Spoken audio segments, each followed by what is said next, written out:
best, but I'm not a fan of how linebacker has been handled. But we all will be forgiven if we can land a Jack Campbell via the draft. Would love to be on Hard Knocks and watch the inner workings of this team. I love that kind of stuff. Don't really need anything, but would be nice if the first 2 rounds were cornerback and linebacker, respectively. Would like a running back and tight end from this class, and after the draft, go get one of the top college kickers and have him put pressure on the slide guy because he pissed me off to end last season. That's kind of how I see it. Right there, that Joey Sly comment to finish up is exactly how I feel. Not necessarily looking to replace him, but I am looking to push him. And if he wilts under that pressure, get his ass out of here.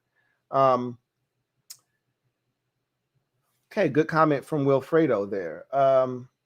Larry Alderman says, we need a cornerback, number 1, a left tackle in waiting when Lennell's contract is up, and a tight end that can create separation. I know that is rare. Ace 120 writes, what's good, Lou? I'm going to give this team a grade of a B+. The free agency moves have netted us a B in my book, but with new ownership on the horizon, the signing of EB, the extension of Payne easily raised my grade to a B+. These moves allow us to draft middle linebacker, cornerback, tight end, guard, running back, quarterback in any order. It may be a lofty grade, but time will tell.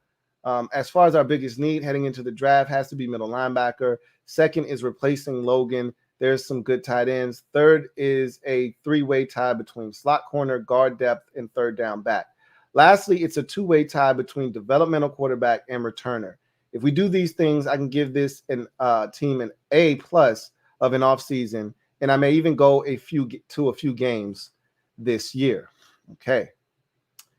Kevin, the PRF, says A- so far. The only thing I would have liked to get a higher end linebacker so the position is settled, since the linebacker draft pool isn't that deep. It's actually not that bad. It's not super deep, but it's not terrible. You can find a quality linebacker in this year's draft.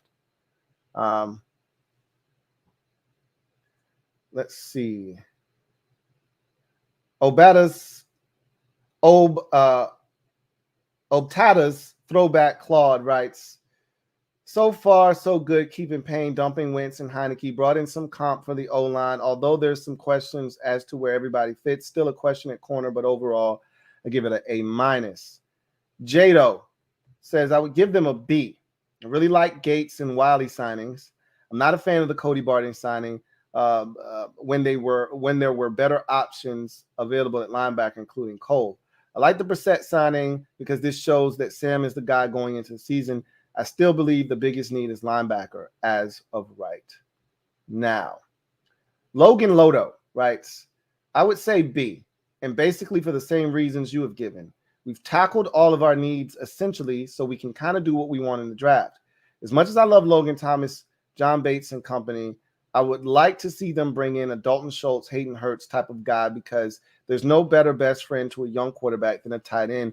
But hey, hopefully Logan can get back to normal form. Cole Turner can show what he's got this coming year. Other than that, good offseason so far. Street Camo writes, I give us a B+. EB, re-sign Payne, sign right tackle, right guard from the Super Bowl champs. Good start so far. Our biggest need is corner who can play slot and outside. That's what I want us to get in the first round. Our next biggest need is a versatile linebacker. If we can find a Cam Curl at the linebacker position, we would be set. It's kind of funny, Louie. We had a top 3 to 5 defense last year, yet I think our biggest needs are on defense. Crazy. I don't know where you get top 3 or 5 from, Street Camo. Last year, we were a much improved unit. I do not think we were anywhere near the top 3 or 5, maybe in specific categories, sure, not overall as a defense.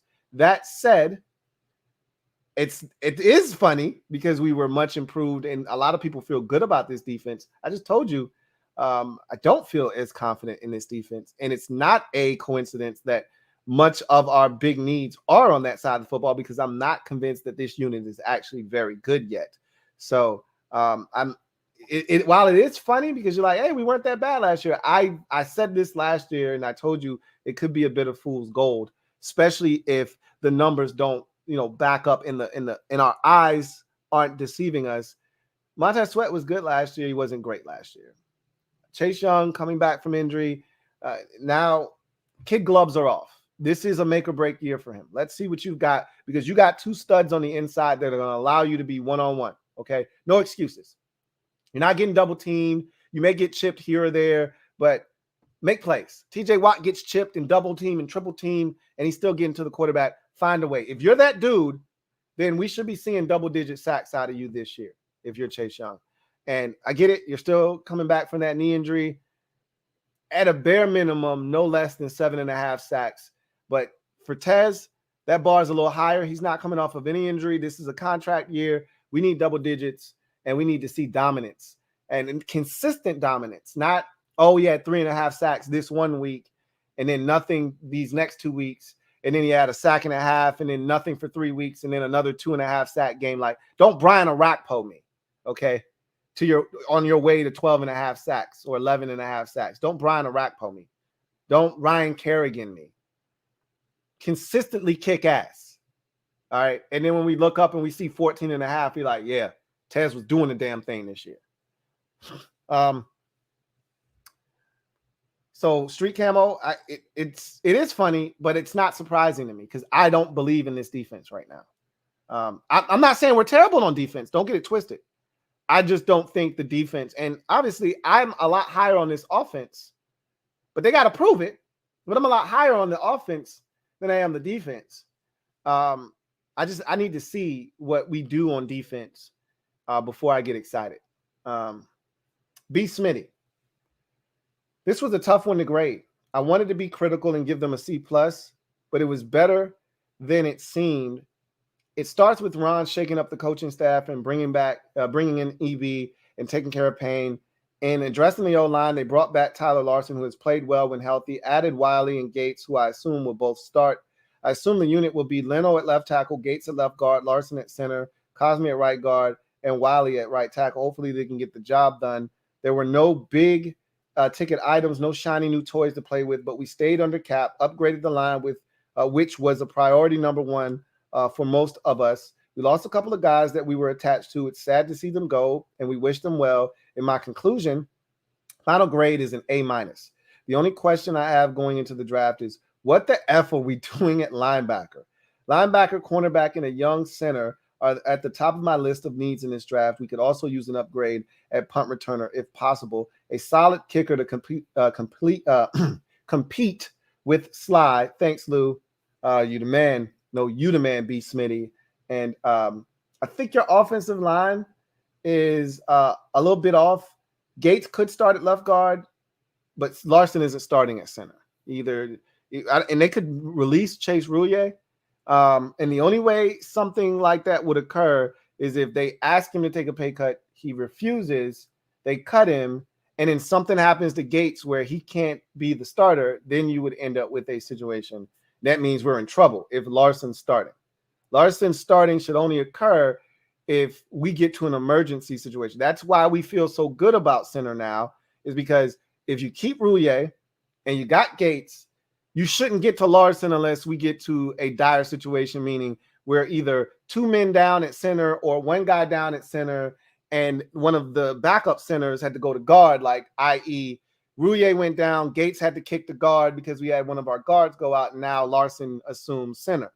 But we shouldn't be in a situation where Larsen has to start. That's the beauty of the situation. Again, if he has to, we're perfectly fine with that. But that means we're on our last legs at center again, which I hope we don't have to endure this year. Good to know that if we have to go to our third center, it's not a guy off the streets like Nick Martin, right? Let's hope it stays that way. Lord have it, right? I'm in the minority, but I think we need a young left tackle. Everyone has us picking corner, but if a legit tackle falls to 16, I'd be ecstatic to draft Leno's replacement. Not saying Leno hasn't been good. He's been a great fit for us so far, but I want a young, dominant left tackle to grow up with Howe. So far, I'd give the offseason a C+. If they do more at linebacker, I will upgrade it to a B. Love the content as always, Lou. Appreciate you, Lord. And, I think most people feel like they can upgrade left tackle. I just don't think I think everybody understands that it's not a top priority, and thus they're not going to do it that early in the draft. You can't take a guy in the first round that isn't going to play. First and second round picks are guys that you should be relying on in their first year in the league. Thus, you can't draft a first round left tackle that is going to sit behind a guy for the next year or two. Leno signed a 3-year extension last offseason. You can't assume that, after this year he's gone, which he may be, but you can't assume that. He could play at a Pro Bowl level this year, could Charles Leno Jr., and they have no intentions of replacing him. So they're not going to put themselves in that position by forcing their hand with a young left tackle. It's what the Eagles did once upon a time with Andre Dillard, and it didn't work out for them. You don't want to do that, right? So I don't think that's what they're going to do, but we'll see what happens.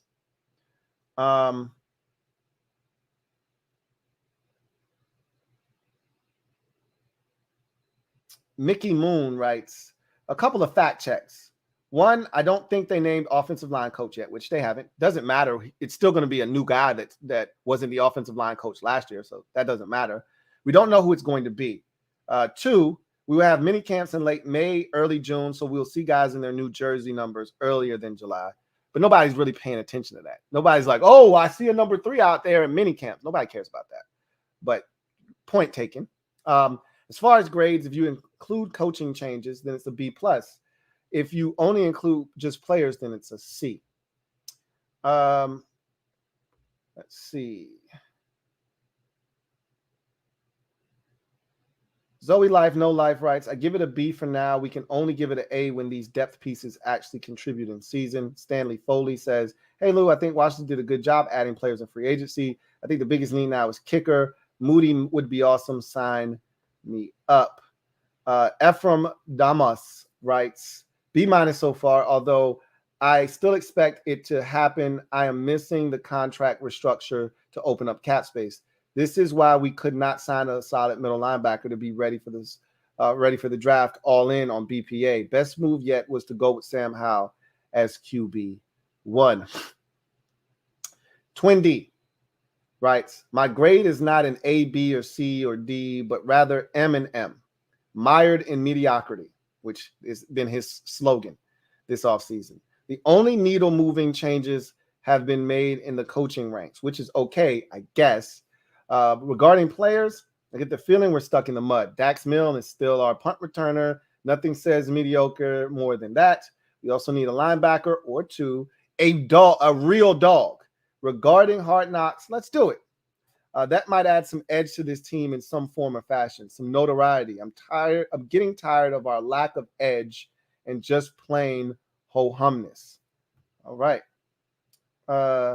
Kevin the PRF says biggest need by far is slot corner. Getting Gonzalez, Witherspoon, or Porter at 16 would be a nice upgrade outside, but slot is a black hole, and every DB on our roster played average to bad there. You're not necessarily wrong there either. Billy Salser says C+. So far, we need to be spot on in our draft. That worries me, but I'm optimistic. Biggest need is cornerback and linebacker. Dylan Thomas says B-.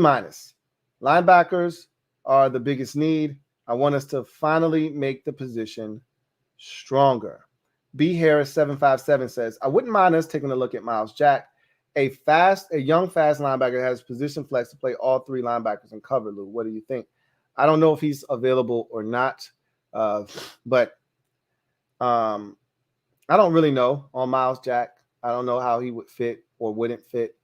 I know he was in Pittsburgh last year. I don't know what kind of a deal he signed with the Steelers last year, but I don't know if he's available. I can't really say. I wouldn't have if they did that, I wouldn't have a problem with it.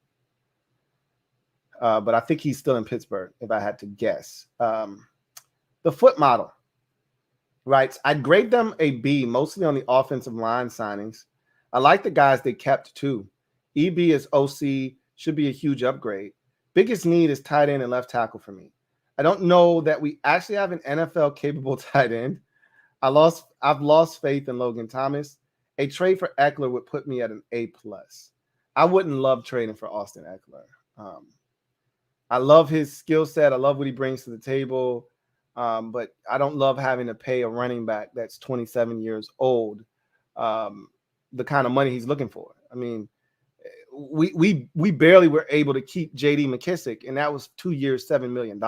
So I don't think they're going to do that. But I wouldn't, if they did it, I wouldn't be pissed, but I wouldn't love it.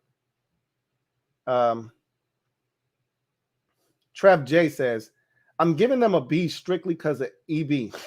If we didn't get him, I'd give this offseason a deserved F thus far. Damn, EB is that big of a needle mover for you, huh? Metaphor says, I'd give us a B+. Simple formula. We signed to fill our needs, at least most of them. It's not an A because we haven't done what I see as a great move at linebacker. Sure, we got a guy, but it's just a jag. O-line improved, DBs mostly improved, and now we fill in at DB, O-line some more. But we still kind of need a linebacker in the draft. So Metaphor is a B+. Kayla Meekins says, feels like we signed a lot of depth. Hadn't really addressed anything as far as team needs. We lost a good deal of players. We need more help at linebacker. We need a corner, a center, right tackle. I feel confident going into the draft, though. We lost a good deal of players? Who exactly? I mean, Taylor Heineke and Cole Holcomb, Cam Sims. I mean, outside of Heineke, who was a backup, and Cole Holcomb, who missed a little over half of the season last year, there were no key contributors that are no longer here that were on the team a season ago. So I don't know where you get it. We lost a good deal of players, but okay.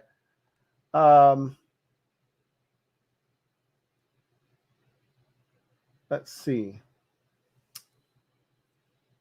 Double W writes, from a team standpoint and who we added, I'm lost. I'm giving us a C- or a D+. I could just be blinded because we didn't sign any big name guys, but I mean, we really just added depth, which isn't a bad thing, but won't really add wins now from a front office and coaching standpoint so easily. And an A or A+ Bieniemy is a huge addition. Dan Selling is going to completely change things for the better in Washington, but Ron is still being here is a slight, and losing our DB's coach is another small loss. But overall, we look good from that standpoint. So overall, I give us a B- for the entire offseason. And our biggest needs in the draft are undoubtedly linebacker, O-line, and corner. We need a boundary and slot corner, and we definitely need a linebacker in the first 3 rounds. And guard is a given. We need a left guard. And if Norwell is starting next year, just call the season off. I don't think he's going to start, but I can't be certain of that. If he's on the roster, he's in the mix, which does scare me a bit. Booker writes, I want something added to linebacker. Doesn't have to be profound, but we cannot have a linebacker down and go back to a glob of Mayo. I'm sick of Mayo. He's been spoiled.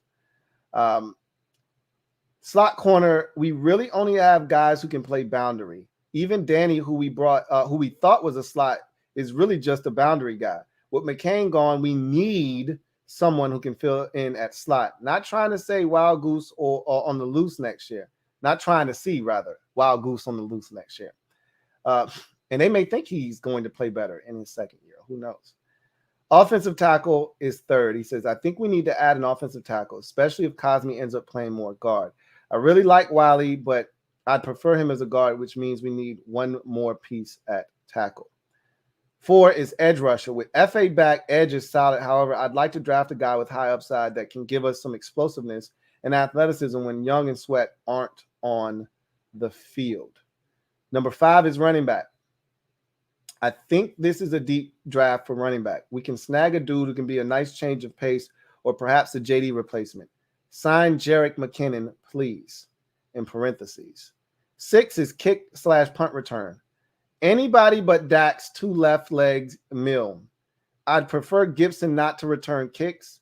We should be able to find a dude that can at least compete in that area. And number 7, quarterback. 3. Either we should sign a young QB3 with some upside or draft a late round flyer just for some completion. Gotcha there. All right. Calvin Person writes, Commander Lou, only hard knocks I want is Jay-Z. Gotcha. Fly under the radar, 8 picks, not bad. If we could trade back and get 2 firsts or 2 seconds, take cornerback, O-line, and tight end. All right. Sean Blake writes, C+ grade for the offseason thus far. Payne, A. Bieniemy, A. Wiley, C+. You get what you pay for. Gates, C+. Danzler, C. Barton, C-. Everyone else, Jags. I would love it. The Commanders are on Hard Knocks. Long time coming with the new owner. Woo, that's tasty. Let's go. All right. Let's see. I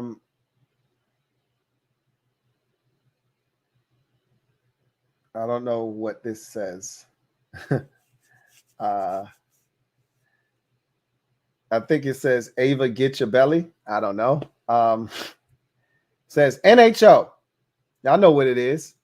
I give this offseason a B plus so far. Bieniemy signing has more potential than we've had in years, and free agent signings have been decent. Biggest needs are cornerback, O-line, and linebacker in that order.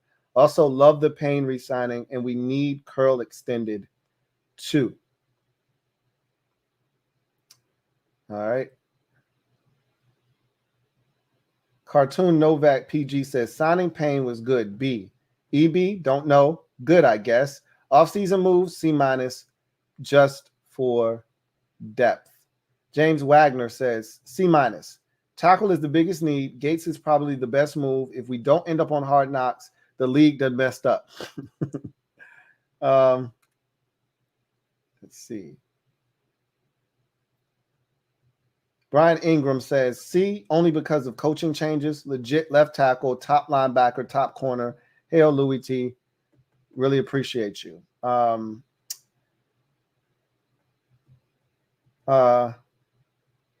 Sawman Ali writes, grade is a B-. This team's biggest need is cornerback 1 to go with St. Juice. They would be excellent candidates to be on Hard Knocks, especially with new ownership. Let's see. Steve Losh writes, off-season grade I give is a C. They address positions of need without overspending, but I don't see a massive upgrade in talent. I wonder if the report about Washington having the worst facilities in the league has had any effect on bringing in free agents. I would have thought with jobs on the line, they would have been more aggressive trying to upgrade weaknesses, but maybe they are just as oblivious to that as getting eliminated from the playoffs. The biggest need is still offensive line. Mediocrity is not good enough. Average to above average is not good enough. Good enough is not good enough. If Sam has any hope of being successful, they need to make massive improvements up front. He can't throw down the field if they can't block long enough for the receivers to do what they are capable of. I would pass on Hard Knocks. Maybe I'm from the George Allen school of paranoia, but I don't want other teams to see what's going on inside the facility. Thanks for doing what you do, Lou. Yeah, I don't have a problem. I used to be in that mindset. Like, we don't need the distraction. I don't care to see all that behind the scenes stuff. I think I feel a little bit different this year. I think I feel a little bit different, but they're not going to show anything that is going to help teams. Like, obviously Washington has the ability to look over the, footage that has been shot and okay it or nay it, right? Like they have the final say before it hits the cutting room floor. So I don't think you're going to see anything up there that we're not supposed to see, or that could be a competitive disadvantage or anything. But anyway, I digress. I like that comment there too. Abdul Walton says off-season pickup grade equals D+.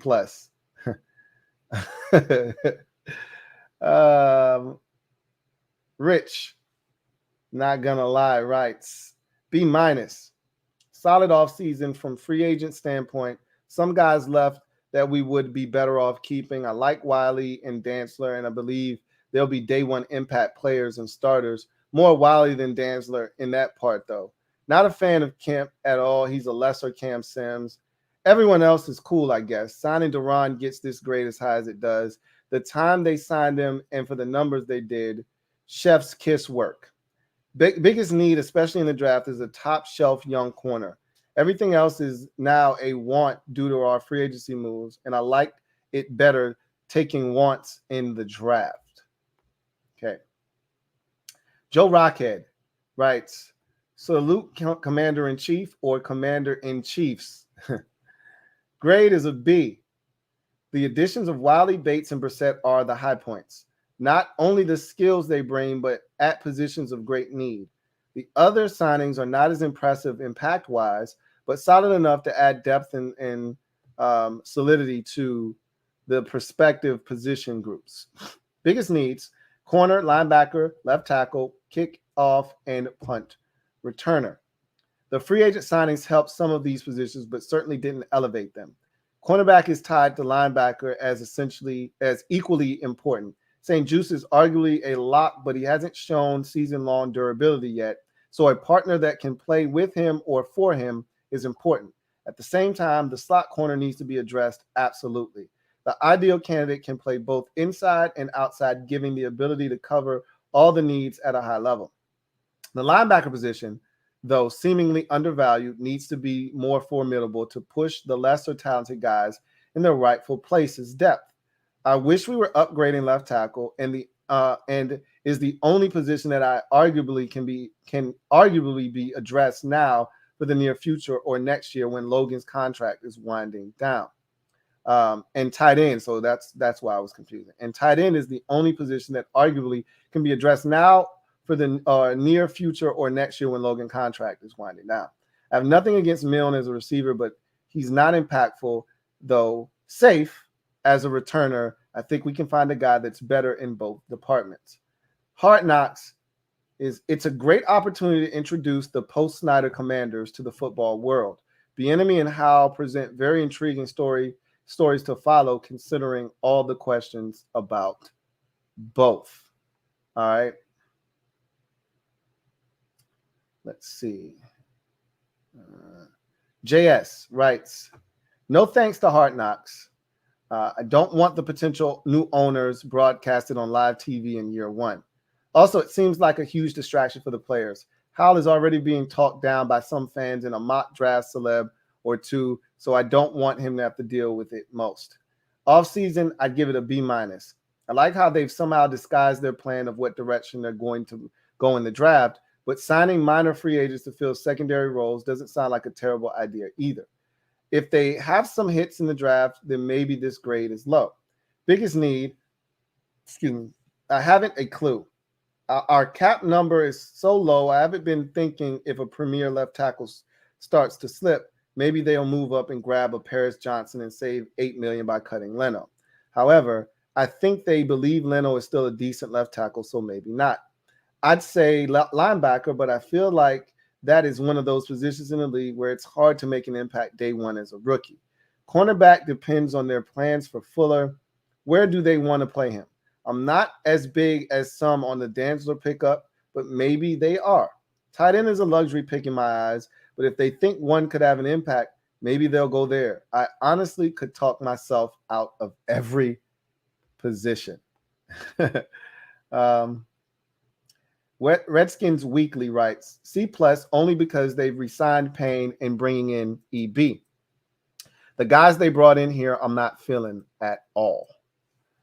J Sauer 1990 grade is a B for me. I hate that they're taking the Mike position from Jamin. Biggest need I feel is cornerback.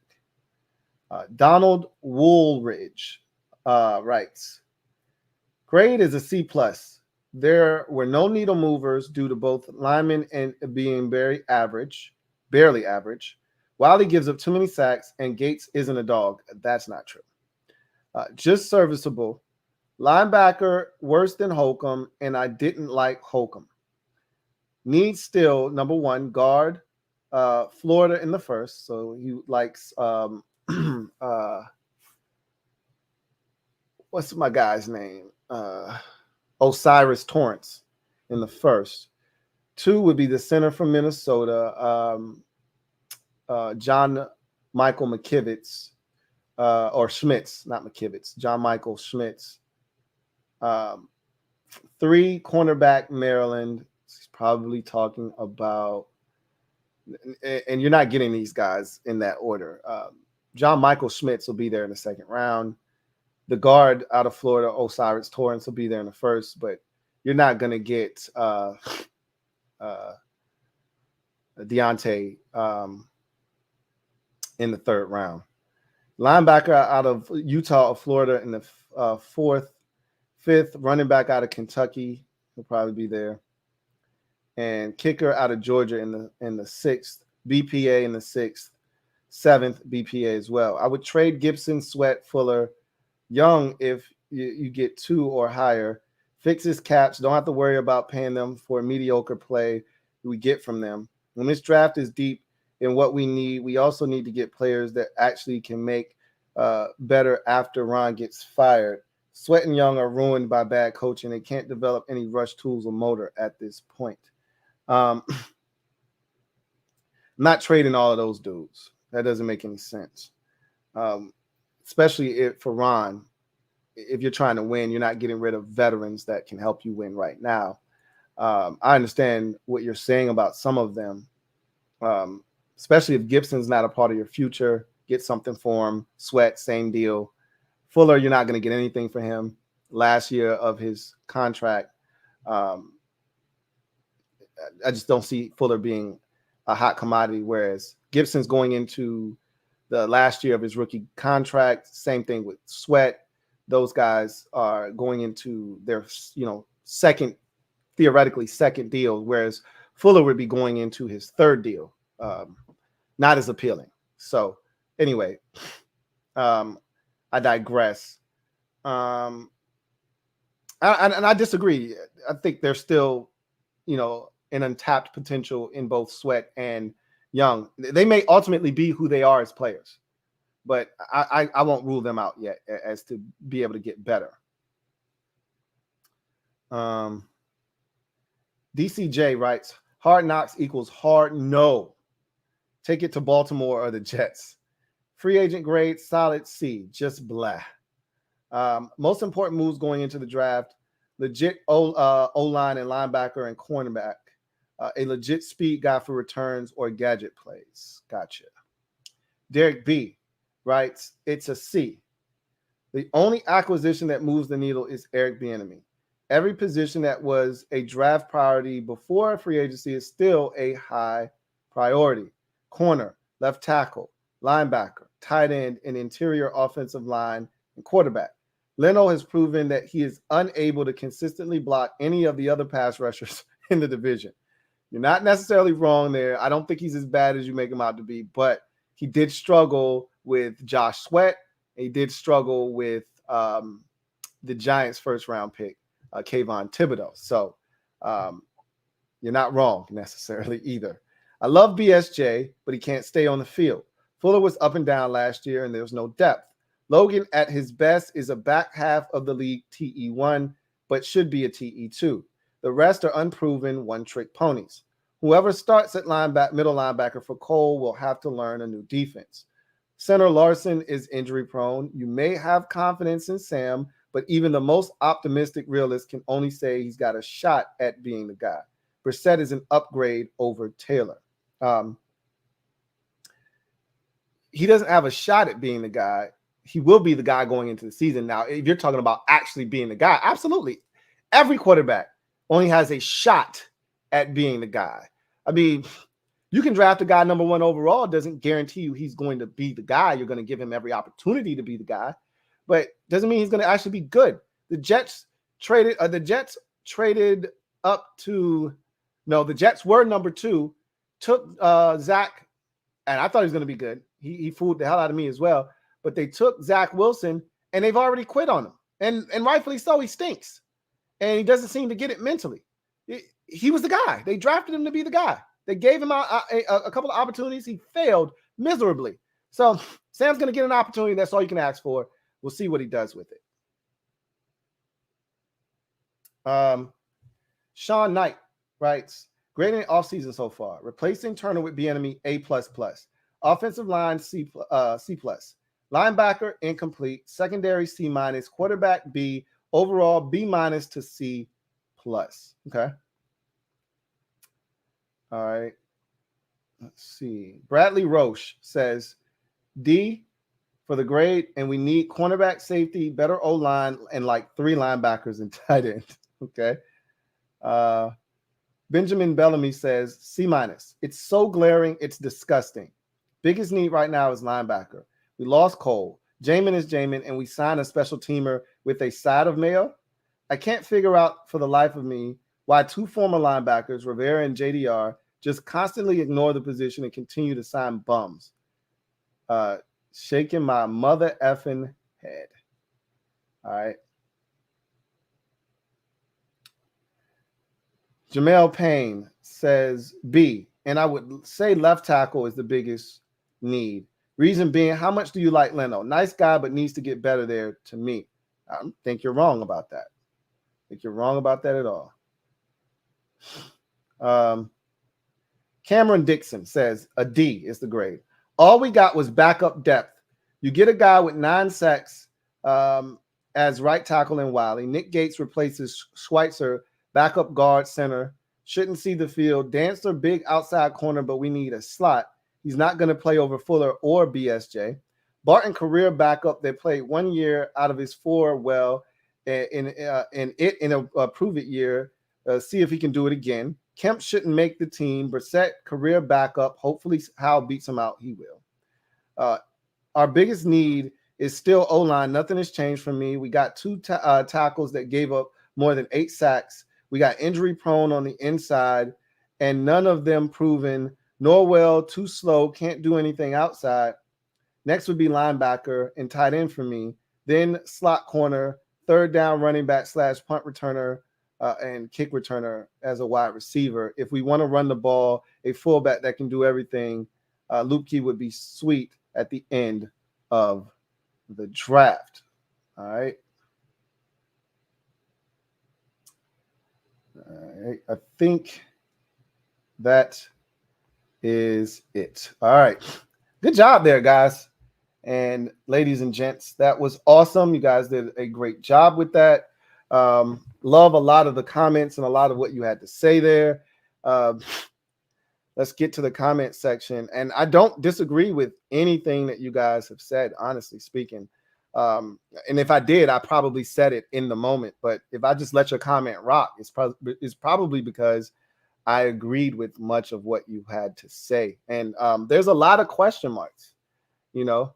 And while I like everything that they've done for the most part this offseason, I don't love anything outside of Eric Bieniemy and Daron Payne being re-signed. Outside of that, everything else has been solid. It's been cool. I don't have any gripes. Even Cody Barton, I don't have a problem with that. He provides depth. We just need to continue to add to that position. I don't have a problem with them adding Cody Barton. A lot of you guys feel like I don't like Cody Barton. And that's not what I'm saying. What I'm saying is he just can't be it. That's all. And I don't think he is. Their actions have shown me that they don't view the signing of Cody Barton to be enough, which is all I asked for. So anyway, I digress. Journey Reed, thank you for the super chat. Greatly appreciate you. Thank you for being a member of the MOBB, who writes, nothing better than an LTN command post stream for your birthday. Happy born day, Journey. Hopefully the day was great. It's almost over now, but hopefully you had a great day and you enjoyed it. And hopefully there's many, many more in your future. Says, appreciate all you do, Lou. Been lurking for a bit, but I must rise from the shadows. Much love. Always much appreciated. And thank you so much. And once again, happy born day to you. Many, many more in store.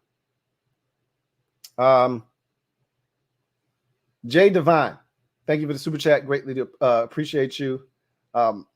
Thank you. You were the one that alerted me to the fact that there was no video. Sorry about that. I hate the fact that you had the super chat to tell me. I'm glad that you did, though, because I wouldn't have seen it had I not seen your super chat. So I appreciate that. There you go. Video channel. Thank you for the super chat. Greatly appreciate you. Video channel writes, Lou was off cam like Ron Rivera. #bars. I see what you did there. I see what you did there. I see what you did there. All right. I like it. I like it a lot. All right. Let's see. Christopher McLaughlin. Thank you for the super chat. Greatly appreciate you. Thank you for being a member of the MOBB. My guy, Chris, writes, hey, Lou, hope all is well with you and the family. Likewise, Chris. He says, I would give us a solid B for the offseason so far. Do you think our defensive personnel is a top corner opposite of Juice and a linebacker away from elite, even getting Barton? You know what? I think it's those two acquisitions and maybe even solid play from Barton. It'd be great to get, close to Pro Bowl type of play out of, one of our linebackers, but just solid play, right? Consistency out of that position. Adding a good corner opposite St. Juice, and we have that in Kendall Fuller. Shoring up nickel probably is more so of a problem right now because I think there are more losses to be had on third down and medium in the slot than there are losses on the outside with our corners as is. Adding Dantzler, probably adding another boundary in the draft. We need somebody in the nickel bad, right?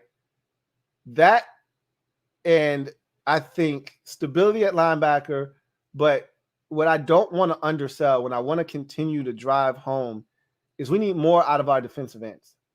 We need more out of that position from a pass rushing standpoint. In the run game, love those guys. They're outstanding. They set physical edges. They get tackles for loss. Montez Sweat is a beast. Chase Young is a beast. In the run game, in the screen game, those guys are relentless. They give you maximum effort. Love everything about what they bring to the table. Okay, both 99 and 90. All right. I need more from them on 3rd and 7. I need more from them on 3rd and 9. I need more from them on 3rd and 5. I need more from them on 3rd and 11 and 3rd and 13 than what we're getting right now. I need more from them on 1st and 10 when a team decides they want to throw it on 1st down and they want to get a shot. I need more from them on 2nd and 8 after a 2-yard run play and they now want to throw it on 2nd and 8. More from that position because I know what I'm getting from my two studs inside. Those boys are dogs and they hunt. I don't want to hear about double teams. You're not getting double teamed all that much with what those guys are doing on the inside. The focus is on them. So you getting one-on-one on the outside. You got to win. Those two guys, or at least one of them steps up, coupled with the continued dominance inside of Allen and Payne, stability in the back end, I think you can get away with solid linebacker. It can't be mediocre or below average, solid. C, linebacker play with A, defensive line play, and B, secondary play, and we have a chance to have an elite defense. But it starts up front. It has to start with the front, and then it has to be backed up by the back end, because we could argue about chicken or the egg. There's still an argument in the NFL right now. What's more important, a lockdown corner or a dominant pass rusher? All right. Which would you rather have? That's been an age-old debate. The analytics guy takes the corner. Old school, get off my lawn guy like me give me the pass rusher. All right. And there's debates to be made on both sides. And I totally get what statistics say about corners and how it's harder to take a shutdown corner out of the game, where it's much easier to take a pass rusher that's dominant out of the game. But game records are game records, right? Back end can shut it down. Your rush is going to be better. If your rush can get to the quarterback faster, back end is going to eat. Those two need to be intact. Linebackers, I would love to have dominant play. Just give me consistency there. If those two groups are good, then we'll be fine. So that's how I view it. All right. Marcus Dixon, thank you for the super chat. Greatly appreciate you.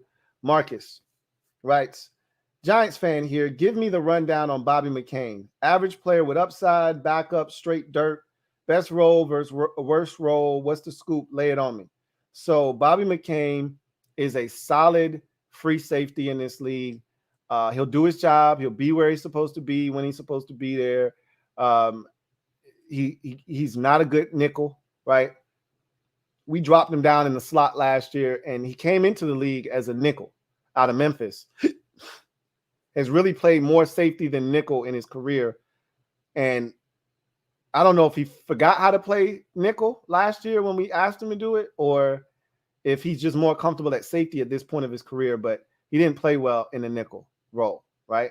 But if you ask him to be a safety, he's not a playmaker by any stretch of the imagination, all right? So don't ask him to go hunt the football down and make, these crazy plays for you. But if a quarterback makes a mistake, he'll pick it off, right?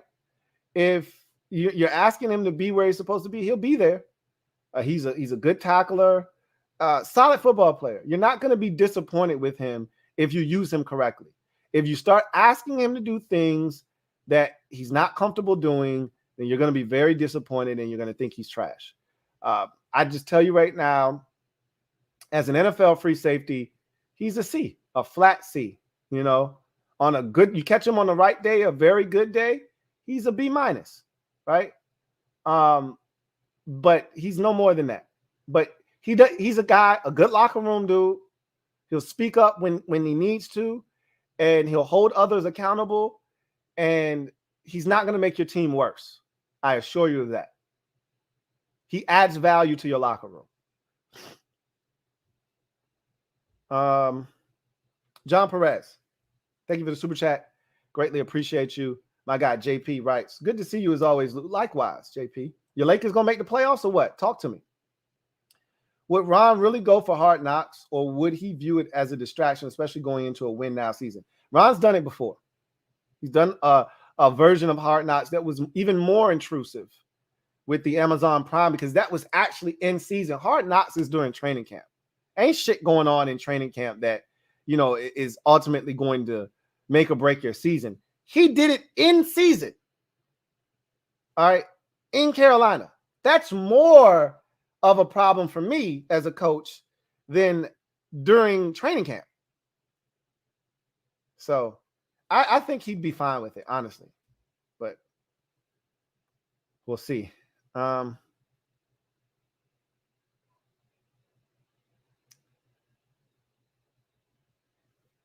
Got another super chat. This one is from my guy, John Livingston, JL Smith. Thank you for the super chat. Greatly appreciate you. My guy, John Livingston, writes, Lou, appreciate you making me a mod, even though I'm not a Washington fan. Doesn't matter. I got non-Washington fans as mods, man. You're just a member of the LTN squad. You a Mob Squad member. You've been holding me down for the longest time. That's what's important, man. I really do appreciate you, and I value your opinion, whether it's regarding my team or any other team, or you just giving me straight Bills news. I value all of that, so I appreciate you. He says, Lou, I'm constantly refreshing Twitter, waiting to see D-Hop to Buffalo. He teased us Bills fans with him in the whip playing Buffalo Soldier. It was funny because a lot of people were losing their minds with that. You know, there's a lot of that goes on social media with the subtle, messages. I'm not a big Twitter or social media guy when it comes to these subtexts and tweets, right? I guess he was trying to tell you something, maybe, or maybe he was just trying to stir up social media because he has that kind of power, right? I've heard from multiple sources that move makes the most sense. So we'll see what happens. But don't get your hopes up. I just would hate to see you be crushed here. Don't get your hopes up, okay? Oh, man. Let's see.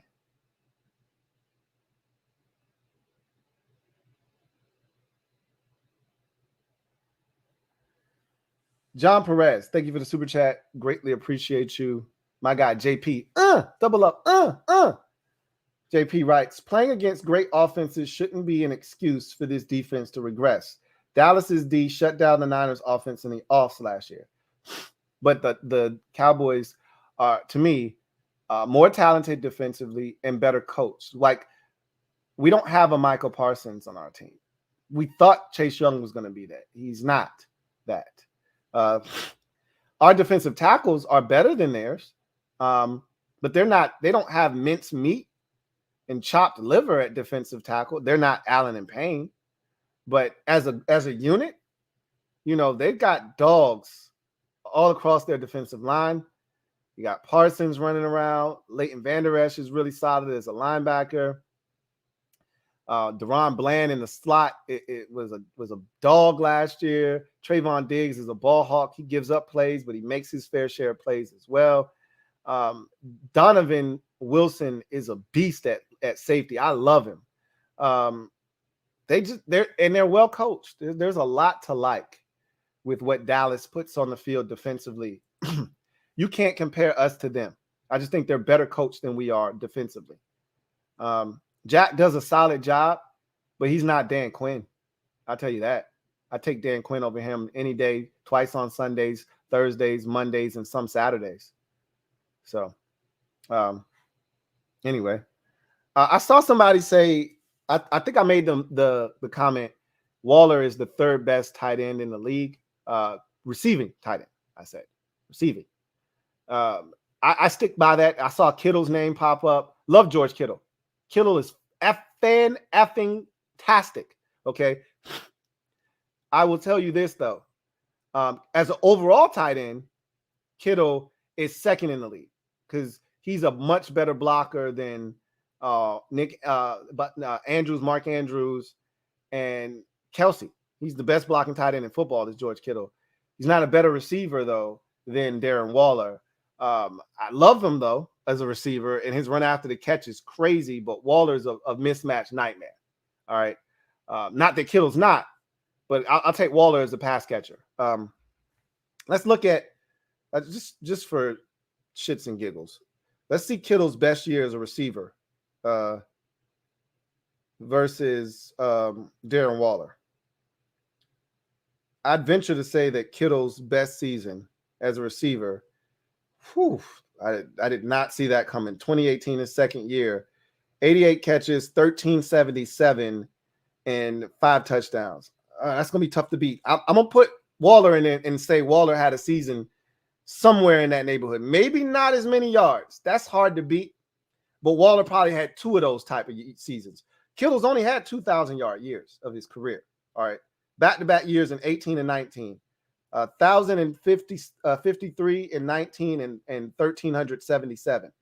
I'm going to say that there's a 2-year stretch in there for Darren Waller that's equally as good to that. Nope. I knew that 13. I did not know Kittle had one of those in him, but he had a 90 catch, 1,145 yard, 3 touchdown season in 19, and then 2020 he had 107 catches for 1,196 and 9 touchdowns. So those 2 seasons right there are right there with Kittle's 18 and 19, and then the 9 touchdowns kind of sets him apart. Kittle had his most touchdowns this year with 11, but he only had 700 and some change this year. Now, obviously, injuries are a big part of him and his story. He's been injured the last 2 seasons as Waller. Last year, big time injuries. If he can get back to what he was prior to those injuries, and there's still a lot of good football left in him, much like Kittle, he's going to be a problem for us in this division. We will see. But Kittle is not that far off. I might have said it's not close. He's the 3rd best receiving, and it's not close. I stand corrected. Kittle is right there. I still would take Waller, a healthy Waller, over Kittle in terms of pass catching. But if you're talking overall tight end, give me Kittle because of his blocking prowess. Anyway, just long story short, the Cowboys are better coached. I assure you, if you gave Dan Quinn our talent defensively, they would be much better than what we are defensively. That's just how I feel.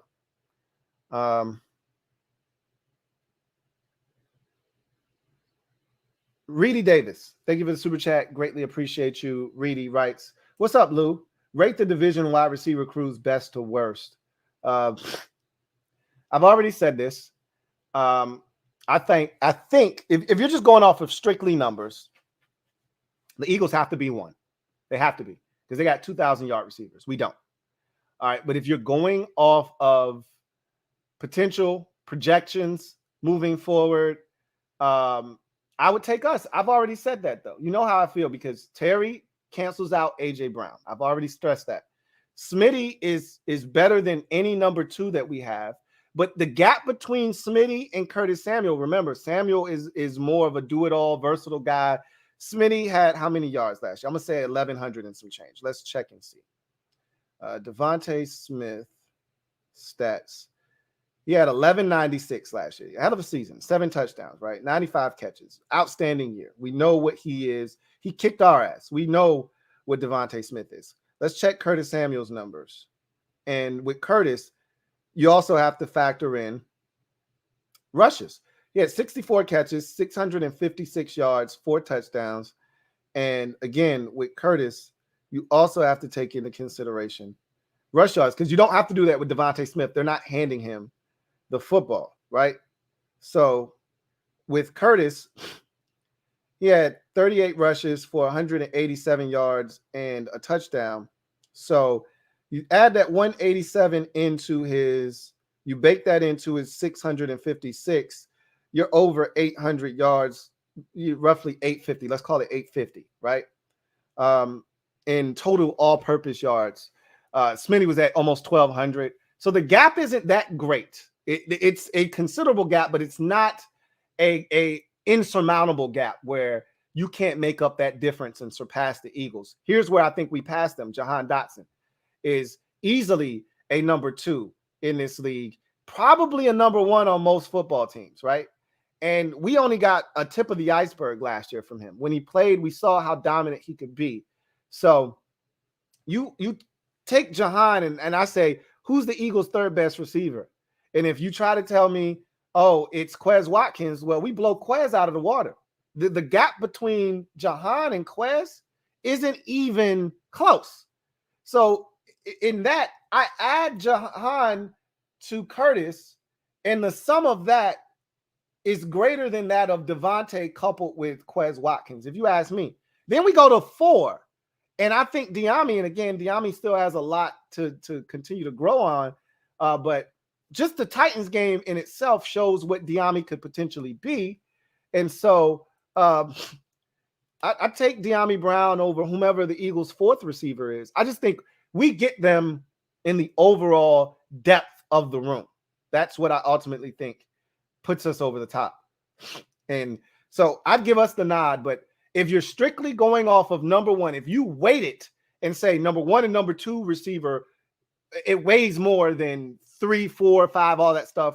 Fine, I get that. And if you go Eagles 1, we can have a debate. I'd listen to that debate though.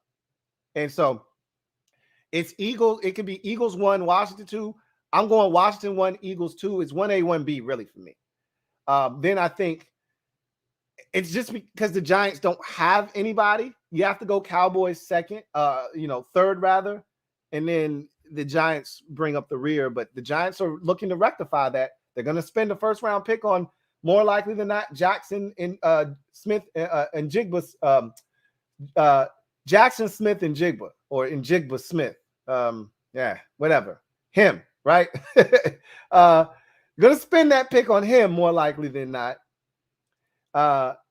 Jackson Smith and Jigba. And then I think you really properly slot everybody else after you add Jackson into the mix. So that's where it stands right now. Reedy Davis, thank you for the super chat. Greatly appreciate you. Double up. Thank you for doubling up. Who writes? Lou, still think we should move down and get and load up. Okay. You think we should add more picks is essentially what you're saying. Please write in English. Okay. Please write in English. Some of these words aren't that hard to spell out. And if you're not running out of characters, please make it make sense for me. All right. My brain works very quickly, sometimes too fast, and I can't make sense of things that maybe I should be able to make sense out of. Make it easy on me. Okay. But you're essentially saying move down, pick up picks, and load up on depth. I feel like we've already did the depth thing. I'm looking for more quality over quantity at this point. We did the depth thing. I feel like we got enough quantity in free agency. I'm looking for more quality now, if that makes sense. Anyway, I digress. Let's see. Slim Reaper times 2, or 2 times. Thank you for the super chat. Greatly appreciate you. Who writes, I'd give this free agency a C+. Like the Nick Gates move, not really a fan of Wiley. Finished top 5 in quarterback hurries and pressures allowed. Need to add a linebacker, but not really impressed with this class. It's not a great class, but it's not a terrible class either. We've seen worse. I like some of the guys that you can get in the second, third, fourth round in this draft. I think it'll be some quality players available in day 2 for sure, into day 3. Early day 3. The longer you wait, the less likely it is you're going to find the guy you love. But it could be somebody that's solid, that adds, to the room and gives us a fighting chance to upgrade the position. We'll see. So C+ from Slim Reaper. Gotcha. Let's see. If we have any more comments. And we do hear from John Perez. Thank you for the super chat. Greatly appreciate you. My guy, JP, writes, curious question. Why do you think Dirtbag Snyder acts the way that he does? I mean, that's I can't answer that. I have no idea. I mean, if I'm just digging into the psychology background of things, I'd tell you that he's got a short man complex, right? Probably was bullied in school, if I had to guess. Treats people the way that either he was treated or, he was a part of an elitist group in school that looked down their nose at people. And so, that's how he treats people. He's not a good human being. All right. We know that. He's compassionate for those that he cares about. I've heard the term used, jock sniffer. That's not my term. That's someone else's. He is definitely a guy that loves athletes, would go bend over backwards for the athletes that he loves on the team, but didn't really think highly enough of the staff to treat them with respect. So that shows you the type of person he is. Again, I don't know. I don't know him personally. I can't say. I just assume that we're shaped, and I've said this a million times, we're shaped and molded by our experiences in life, the people we surround ourselves with, the things we've gone through, the things we've seen, experienced.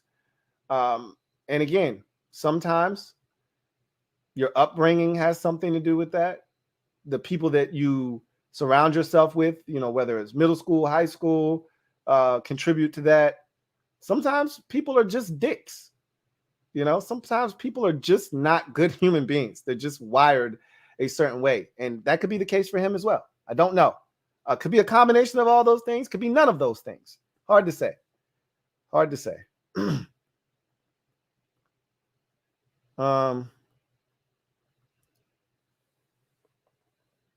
JP, my guy John Perez, thank you for the super chat. Greatly appreciate you. My guy John Perez writes, I have no idea if the Lakers will make it because they still need LeBron back. But if they do, they can beat anybody. Next year, though, should be chip or bust. They're going to bring everybody back next year. It'll be interesting to see. Obviously, health is always a big deal. Now LeBron's up there in age, and then you're counting on AD, who we all know, a.k.a. street clothes, is never a guy that plays a full 82-game season. I mean, most guys don't anymore, but he's not even coming close. You'd be lucky if he plays 60 of the games in any given year. So got to take advantage of him while he's healthy. But I can honestly say I like what y'all have done. How you've built this roster via the trade market has been nothing short of remarkable. I still don't actually know how the hell you were able to pull it off, because you really didn't give anything away in getting some of the guys that you got. It's almost like teams were trying to help you out or something. It was stupid. You got really, if LeBron was healthy, you could actually be a dangerous team this year. Like you said, you could beat anybody. I don't see it happening though. Anyway, gotta at least get into the play-in and see what happens. John Livingston, my guy, JL Smooth. Double up. Thank you for doubling up. Greatly appreciate you. Thank you for being a member of the MOBB, as I mentioned before, and the newest mod of the squad, who writes, too late, Lou. I'm all in on D-Hop at this point. I feel bad for you, dude, because it could easily not happen. It probably will, but it could easily not happen.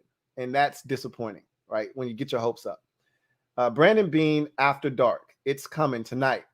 But what do you think of that memo saying that the guy negotiating for Lamar and Lamar saying no, the F he isn't? That situation is crazy. It's not that dissimilar from what happened when Roquan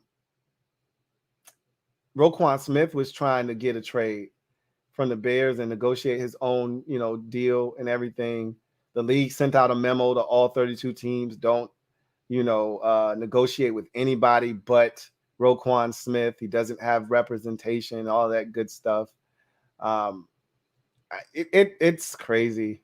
The league sending out a memo to all 32, the other 31 teams, but all 32 teams really, because even the Ravens are in negotiations, can be at least with him, to not negotiate with what's the guy's names? It is funny. Some guy from Florida, Ron something or whatever his name is. It's all over social media. What the hell is his name? I want to see if I can pull it up real quick. Yeah, it's weird. But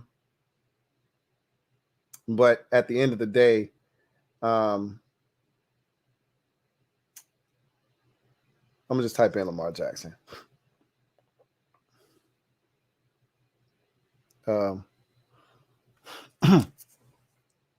It should pop up. Let's see. And Lamar having to defend himself. Like, I know he's supposed to be going into like business with some kind of all-in-one gym workout thing with this dude, but it is weird. Ken something.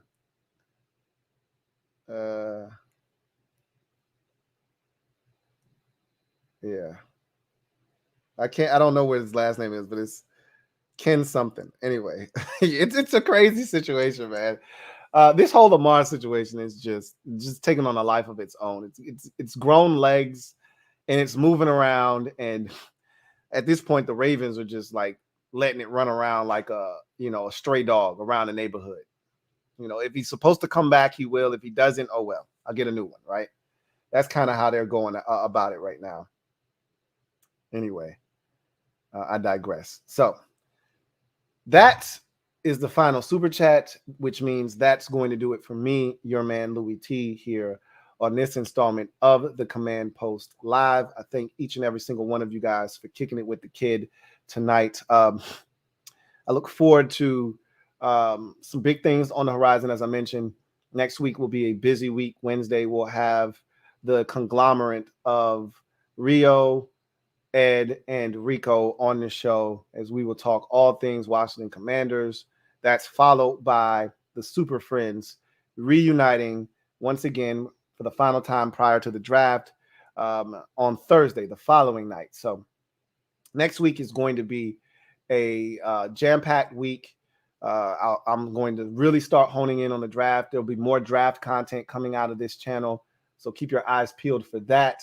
Also, I'm going to try to bring that mock draft to you a lot earlier this year than in past years. I say that, and then you might get it the week before the draft, but that's the intent. The goal is to get it to you sooner rather than later. So keep your eyes peeled for that as well. In any event, that's going to do it for me, your man Louie T, here on the Command Post Live. You know what it is. Post up. Take command. I will see you guys tomorrow. I am going to do a podcast tomorrow because I want to talk about the pro days. We had some big pro days this week. Alabama was today. Yesterday was Ohio State, or it's past midnight on the East Coast. So yesterday was Alabama. The day before that was Ohio State. I don't think there's another one tomorrow, though I could be wrong. I think Anthony Richardson is closer to the end of the month, right? Like March 30th or something. And I don't know when Kentucky's is with Will Levis, but the two big ones already happened. And Jackson Smith and Jigba ran his 40 and ran in between 4.48 and 4.52, which is plenty fast for what he brings to the table. So we'll discuss all of that and then some tomorrow. I've got a lot of interesting takes on the draft and what may or may not happen at the top of the draft. Things are getting interesting, more draft fodder as we get closer. So I want to talk about all of those things and then some. So in any event, I digress. You guys get out of here. Enjoy the rest of your evening. There's college basketball probably still on at this current juncture. Go immerse yourself in it, and we will reconvene tomorrow. You guys take care. God bless. Good night.